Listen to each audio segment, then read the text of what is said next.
Hi friends, আমি মৃত্যুঞ্জয়। আজকে চলে এসেছি আরও একটি নতুন ভিডিও নিয়ে। এটাতে আমি আপনাদেরকে দেখাবো কিভাবে ঘরে বসেই আপনি আপনার পিএফের ইউএন নাম্বারটি অ্যাক্টিভ করতে পারবেন। তো চলুন দেরি না করে ভিডিওটি শুরু করা যাক। এই জন্য আপনাকে আপনার ব্রাউজারটি ওপেন করতে হবে। সার্চ বারে এখানে ইপিএফও লিখে সার্চ করতে হবে। এরপর আপনি প্রথমে যে লিঙ্কটি পাবেন সেখানে ক্লিক করতে হবে।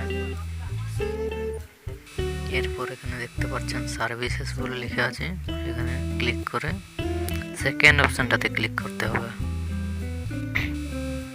এরপর নিচে চলে আসবেন, এখানে মেম্বার ইউএন অনলাইন সার্ভিসেস আছে, সেখানে ক্লিক করতে হবে। এই পপ আপ উইন্ডোগুলো ক্লোজ করে দিতে হবে।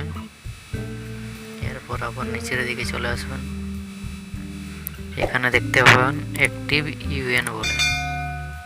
এইখানে দেখুন, আমি দাগ দিয়ে দেখিয়ে দিচ্ছি, এখানে অ্যাক্টিভ ইউএন বলে আছে, এখানে ক্লিক করতে হবে। এরপর এখানে আপনি আপনার ইউএন নাম্বারটা দিয়ে দেবেন। তো চলুন আমি বসিয়ে নিচ্ছি। এখানে প্রথমে আপনি আপনার ইউএন নাম্বারটা দিবেন, তারপরে ইউএন নাম্বার অথবা মেম্বার আইডি দিলেও চলবে।